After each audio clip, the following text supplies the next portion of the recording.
Hello everyone, I'm Kathleen Pelly. Welcome to the special Omnibus edition of Journey with Story, where you can listen to all of this month's episodes one after the other.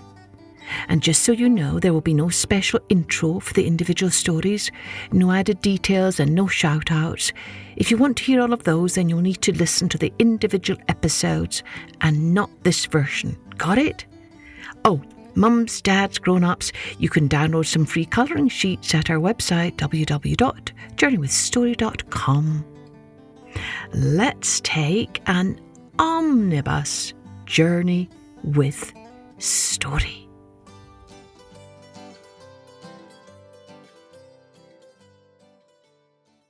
Now, let's take a journey with Philemon and Baucis.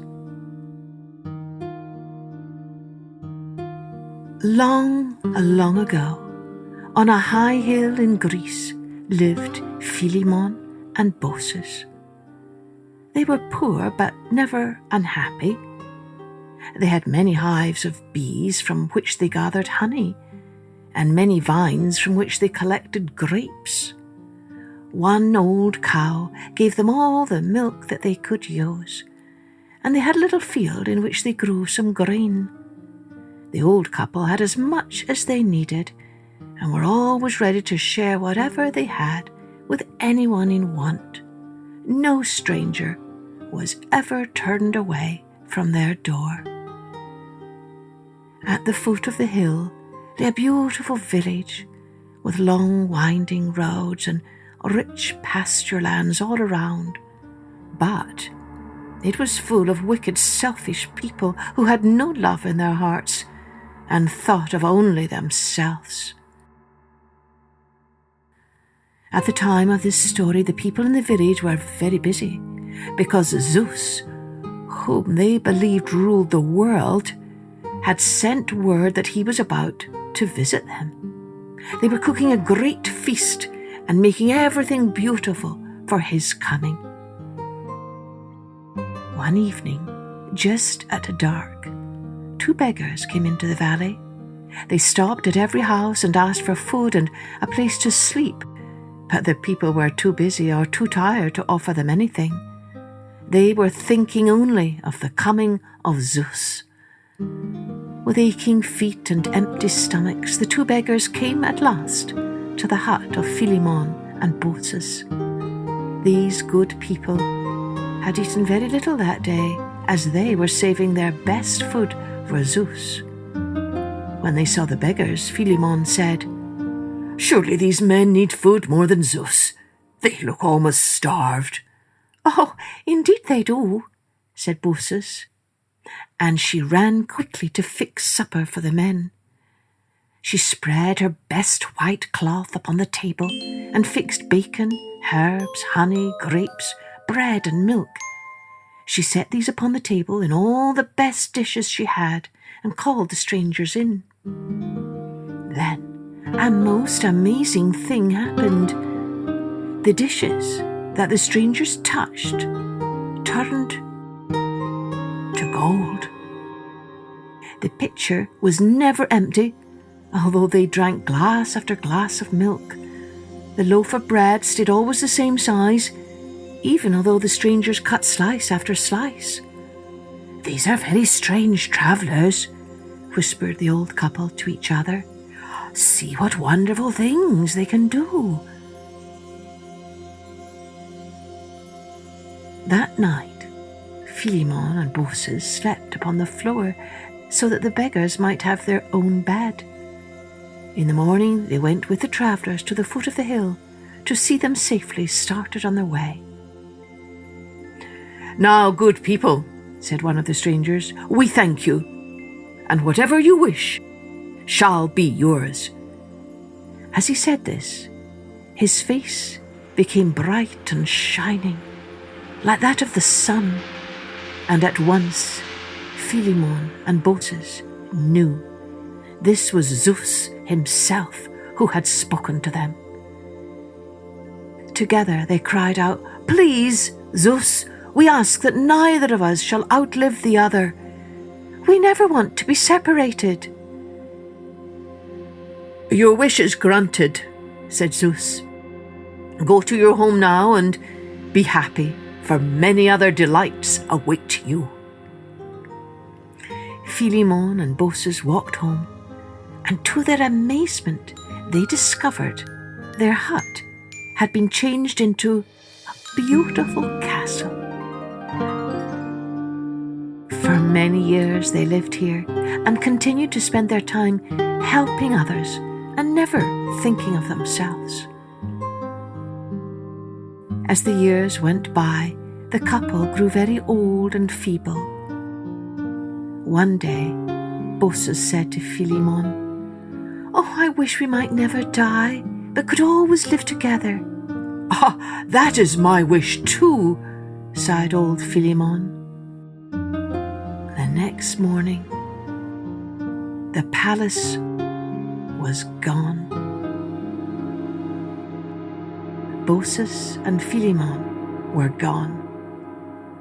But there on the hill stood two beautiful trees, an oak and a linden. No one knew what became of the good people. After many years, however, a traveller lying under the trees heard them whispering to each other. "Baucis," whispered the oak. "Philemon," replied the linden. There the trees stood, through sun and rain, always ready to spread their leafy shade over every tired stranger who passed that way.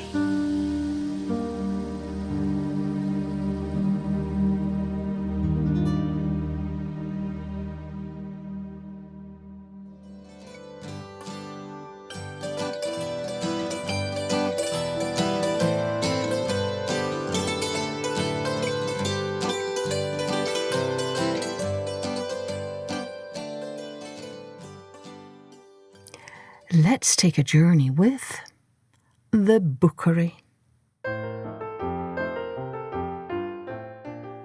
Timothy Tuttle was a lover of books. He had oodles of them stuffed into every nook and cranny of his itty-bitty house, which was an attic above the bakery. Books, books, books, everywhere a book. Timothy Tuttle had books for sunny days and soggy days, for up days and down days.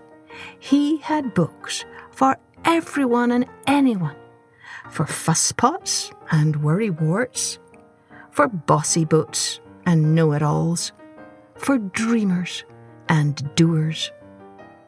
And in times of trouble, be it a torn teddy, a bent bike, or a sick kitty, Timothy Tuttle always turned up with a listening ear, a hearty hug, and just the book to banish the blows and heal the hurt.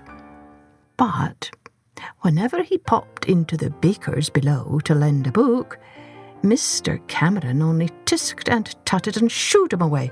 "I've no time for books," he grumbled. "There's bread to bake and buns to frost. Besides, I've told you before, Mr. Tuttle, you have altogether too many books. You are going to run out of room one of these days."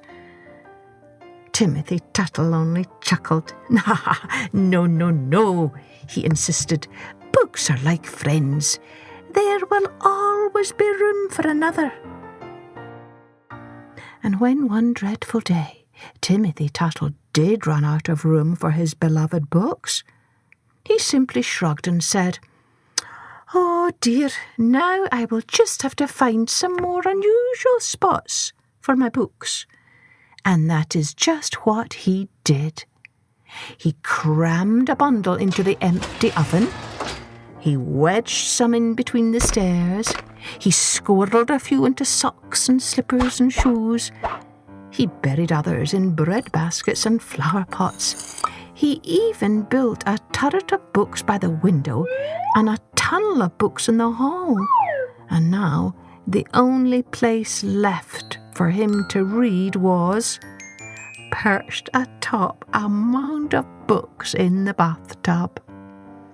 But Timothy Tuttle never complained. Instead, he continued to feast on books. Books that moved him to tears, to smiles, to do good and to be more. Books, books, books, from cellar to ceiling, through hall and bedroom and beyond. Books brimmed. "Too many books," scolded Mr. Cameron as he bumped into a merry band of book lovers bounding down the stairs. "Nonsense," called Timothy Tuttle from the landing. "Books are like friends. They make you love more. You can never have too many." And indeed, everyone agreed you could not wish for a finer friend than Timothy Tuttle.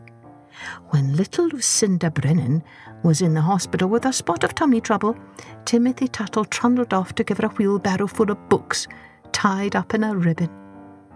He stayed a while and read her his favourite book of poems. "Oh, you're a pal," trilled Lucinda, and her face sparkled like a star. When Fireman Jim's old cat Alice died, Timothy Tuttle bustled off to the fire station with a tuna casserole and a book called Kitty Heaven. He hung around to listen to some Alice stories, and then he left with a wave and a hug. And when Mr. Cameron came down with the flu, it was Timothy Tuttle who kept the bakery open.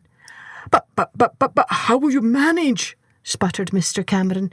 "Oh, not to worry," soothed Timothy Tuttle. "I've read up all about it." For 4 days Timothy Tuttle kneaded the dough, frosted the buns and baked the bread, while customers streamed in and out. Meanwhile, Mr. Cameron lay in the back bedroom with a bottle of medicine, a bowl of soup, and a bundle of books. Day after day, spoonful by spoonful, the soup and the medicine chased away his fever and his chills. And page after page, word by word, those books of stories buried their way into his heart and charmed him into a book lover with a penchant for pirate stories. On the 5th day, Mr. Cameron told Timothy Tuttle, "I'm almost better now, but still, can you bring me another bundle of books tomorrow?" "Ah, certainly," agreed Timothy Tuttle. But before tomorrow dawned, a storm began to brew. In the middle of the night, the rain lashed and the wind screeched. A mighty gust ripped a hole through the roof. Torrents of rain gushed in. "My books!" cried Timothy Tuttle as he leapt out of bed. "They'll be ruined!" He called his friend, Fireman Jim. He came at once with his fire brigade. "It's going to take a while to mend this roof," yelled Fireman Jim. "You need to move your books somewhere safe at once." But where?" wailed Timothy Tuttle. "My bakery, of course." It was Mr. Cameron. He had heard all the commotion and had come to help. "Splendid," agreed Timothy Tuttle. "But how can we move all these books?" "We could use our special fireman's chute," suggested Fireman Jim. But it turned out the attic staircase was too narrow for the chute and for all those burly firemen. "Oh dear, now what shall we do?" wailed Mr. Cameron. Timothy Tuttle had no answer. He bit his lip. His heart flip-flopped as he thought about a bookless life. As he stared outside and pondered his predicament, he noticed a flock of friends. "We've heard about your troubles," they yelled as they hammered on his door. "We're here to help." At once, Timothy Tuttle mustered his wits and his manners.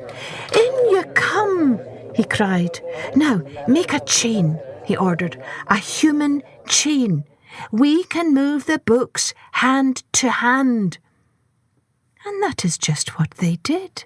Friend by friend, hand to hand, book by book, in stacks and piles and bundles, they moved that attic full of books until they were all lined up next to the bread and the buns, safe and snug and dry.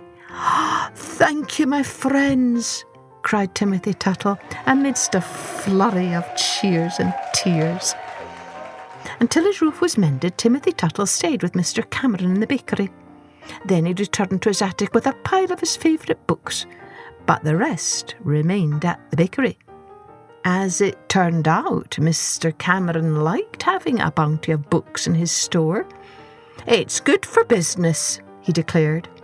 And Timothy Tuttle liked having such a bounty of nooks and crannies to sit and read again. "It's good for the soul," he declared. Mr. Cameron and Timothy Tuttle hung up a new sign outside. The Bookery. Now, from far and near, people flocked to buy their bread, borrow a book, and make a friend or two. Books, books, books, everywhere a book.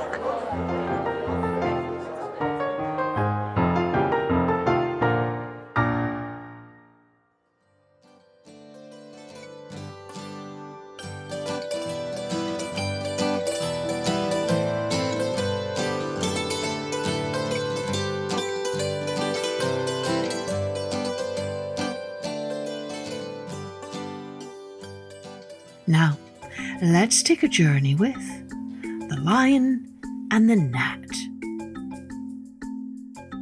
Far away in Africa, where thick, lush forests and wild beasts abound, the shades of night swooped down, warning all the creatures that it was time to seek a resting place.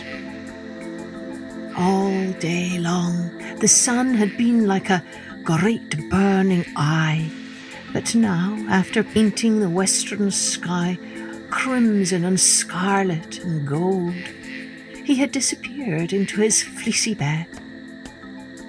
The various creatures of the forest had sought their holes and resting places. The last sound had rumbled its rumble, the last bee had mumbled his mumble, and the last bear had grumbled his grumble.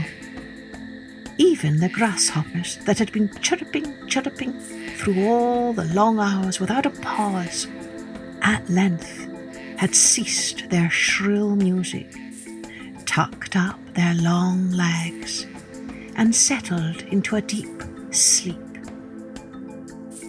There, on a nodding grass blade, a tiny gnat had made a swinging couch, and he too had folded his wings, closed his tiny eyes, and was fast asleep. Darker, darker, darker became the night, until the darkness could almost be felt, and over all was a solemn stillness, as though some powerful finger had been raised and some powerful voice had whispered, "Hush."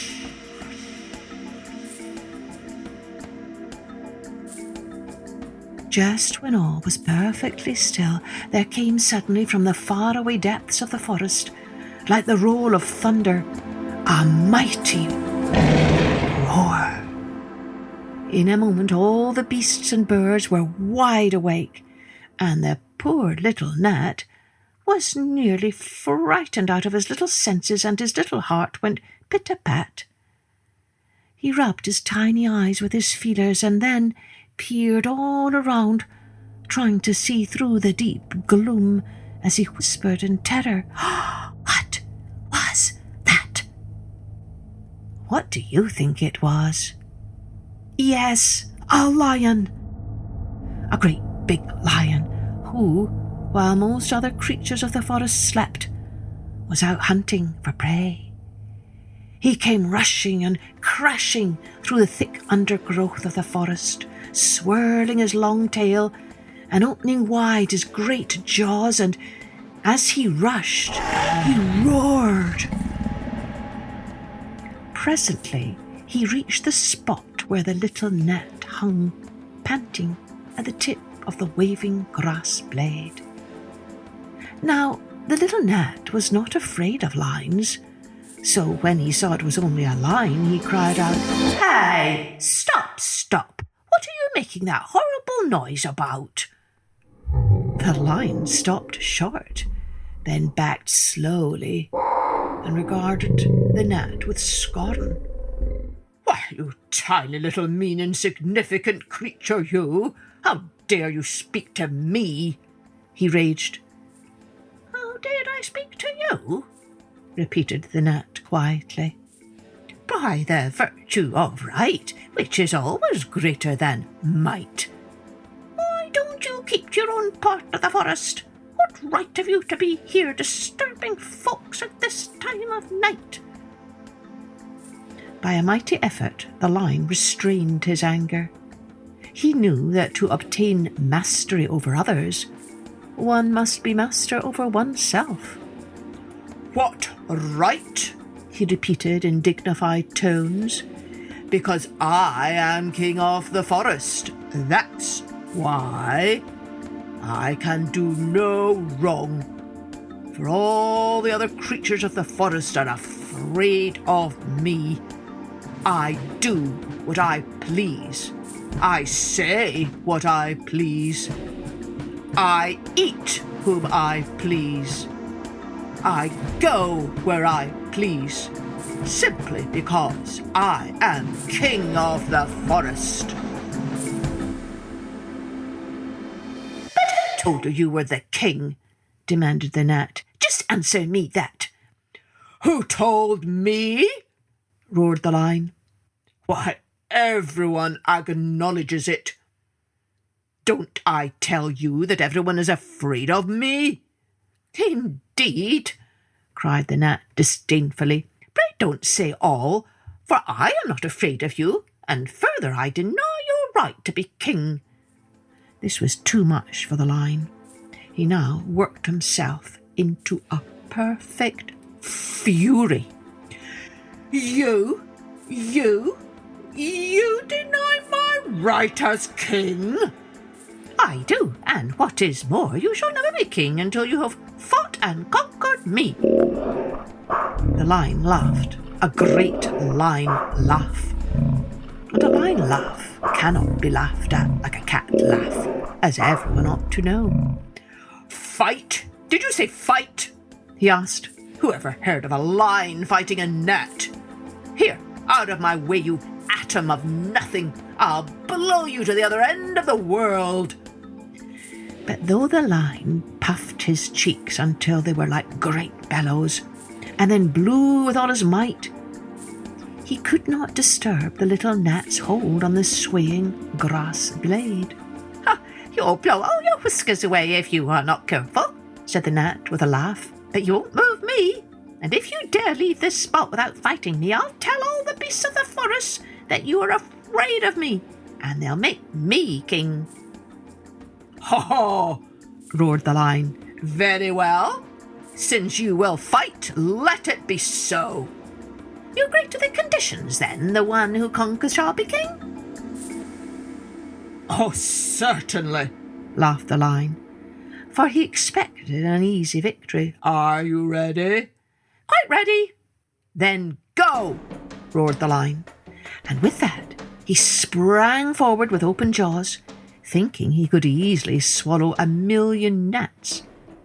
But just as the great jaws were about to close upon the blade of grass where the gnat clung, what should happen but that the gnat suddenly spread his wings and nimbly flew, where do you think?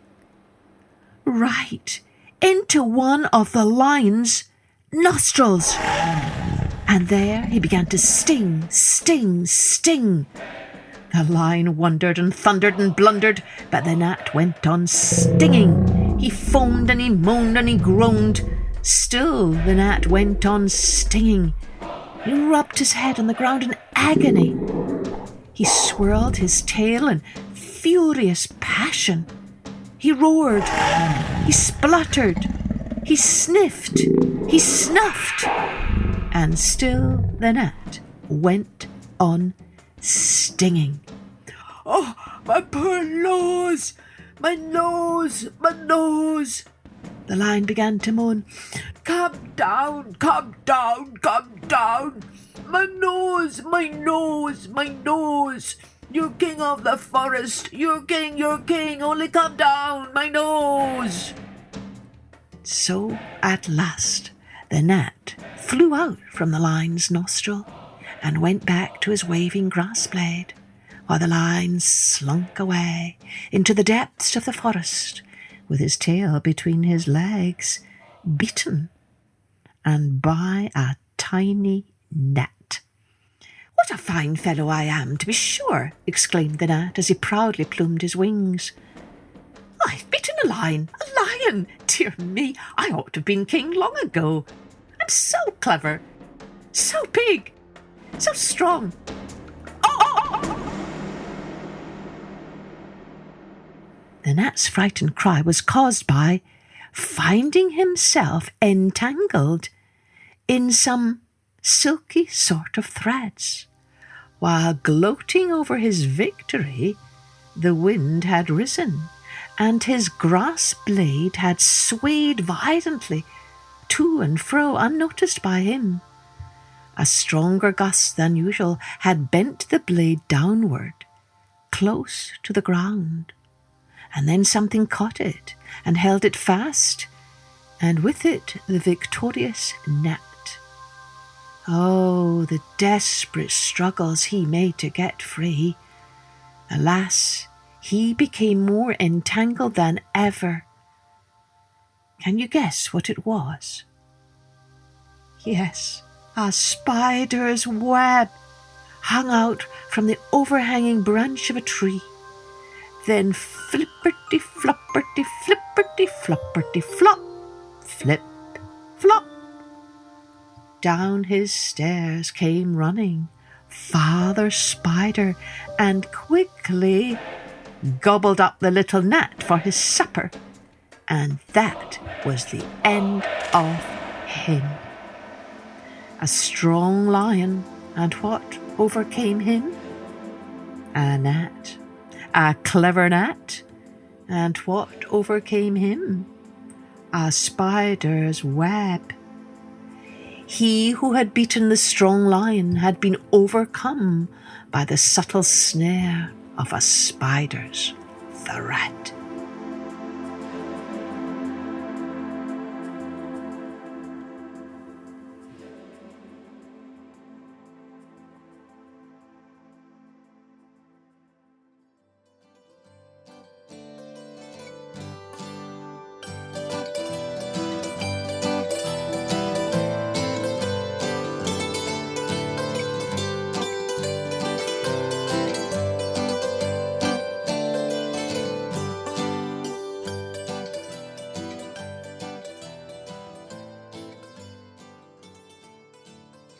Now let's take a journey with the stone cutter. Once upon a time there lived a stone cutter who went every day to a great rock in the side of a big mountain and cut out slabs for gravestones or for houses. He understood very well the kinds of stones needed for these different purposes, and as he was a careful workman, he had plenty of customers. For a long time he was quite happy and contented and asked for nothing better than what he had. Now, in the mountain dwelt a spirit which every now and then appeared to men and helped them in many ways to become rich and prosperous. The stone cutter, however, had never seen this spirit, and only shook his head in disbelief when anyone spoke of it. But a time was coming when he learned to change his opinion. One day the stonecutter carried a gravestone to the house of a rich man, and he saw there all sorts of beautiful things of which he had never even dreamed. Suddenly his daily work seemed to grow harder and heavier, and he said to himself, "Oh, if only I were a rich man, and could sleep in a bed with silken curtains and golden tassels, how happy I should be." And a voice answered him, "Your wish is heard. A rich man you shall be." At the sound of the voice, the stonecutter looked around, but he could not see anyone. He thought it was all his imagination, and he picked up his tools and went home, for he did not feel inclined to do any more work that day. But when he reached the little house where he lived, he stood still with amazement, for instead of his wooden hut, there stood before him a grand palace filled with splendid furniture, and most splendid of all was the bed, in every respect like the one he had envied. He was nearly beside himself with joy, and in his new life the old one was soon forgotten. It was now the beginning of summer, and each day the sun blazed more fiercely. One morning the heat was so great that the stonecutter could scarcely breathe, and he determined he would stay home till the evening. He was rather bored, for he had never learned how to amuse himself, and was peeping through the closed blinds to see what was going on in the street, when a little carriage passed by, drawn by servants dressed in blue and silver. In the carriage sat a prince, and over his head a golden umbrella was held to protect him from the sun's rays. "Oh, if only I were a prince," said the stonecutter to himself as the carriage vanished around the corner. "Oh, if only I were a prince and could go in such a carriage and have a golden umbrella held over me, how happy I should be." And the voice of the mountain spirit answered, "Your wish is heard. A prince you shall be." And a prince he was. Before his carriage rode one company of men and another behind it. Servants dressed in scarlet and gold bore him along. The coveted umbrella was held over his head. Everything heart could desire was his. But yet it was not enough. He looked round still for something to wish for, when he saw that in spite of the water he poured on his grass, the rays of the sun scorched it, and that in spite of the umbrella held over his head each day, his face grew browner and browner, he cried in his anger, "The sun is mightier than I. Oh, if I were only the sun!" And the mountain spirit answered, "Your wish is heard. The sun you shall be." And the sun he was, and felt himself proud in his power. He shot his beams above and below, on earth and in heaven. He burnt up the grass in the fields, and scorched the faces of princes as well as of poorer folk. But in a short time he began to grow tired of his might, for there seemed nothing left for him to do. Discontent once more filled his soul, and when a cloud covered his face and hid the earth from him, he cried in his anger, "Does the cloud hold captive my rays? And is it mightier than I? Oh, that I were a cloud, and mightier than any!" And the mountain spirit answered, "Your wish is heard. A cloud you shall be." And a cloud he was, and lay between the sun and the earth. He caught the sun's beams and held them, and to his joy the earth grew green again, and flowers blossomed. But that was not enough for him, and for days and weeks he poured forth rain till the rivers overflowed their banks, and the crops of rice stood in water. towns and villages were destroyed by the power of the rain. Only the great rock on the mountainside remained unmoved. The cloud was amazed at the sight and cried in wonder, "Is the rock then mightier than I?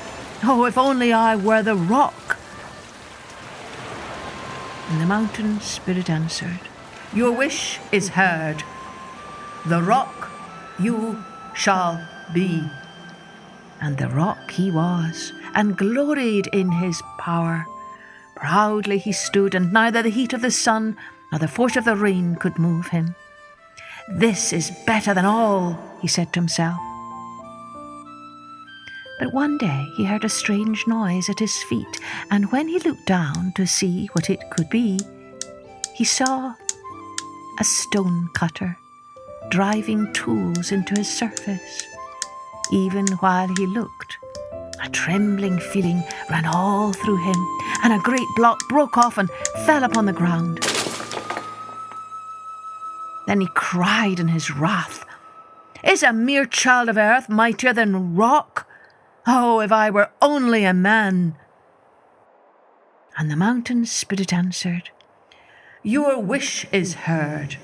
A man once more you shall be." And a man he was, and in the sweat of his brow he toiled again at his trade of stone cutting. His bed was hard and his food scarce, but he had learned to be satisfied with it and did not long to be something or somebody else. And as he never asked for things he had not got, or desired to be greater and mightier than other people, he was happy at last, and heard the voice of the mountain spirit no longer.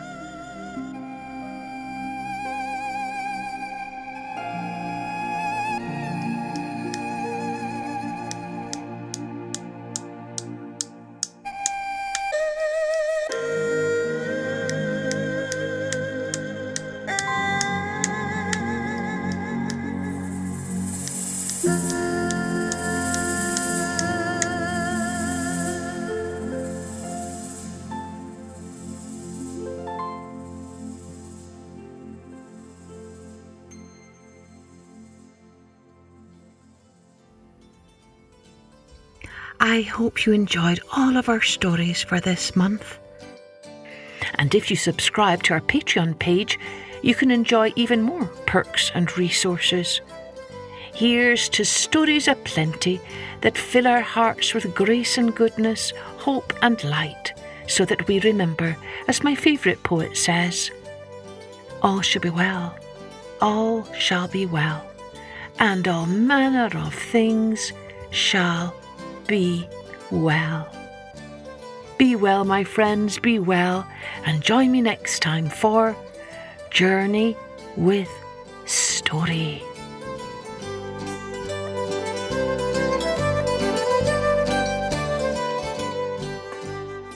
Music and post-production was by Colette Jonas.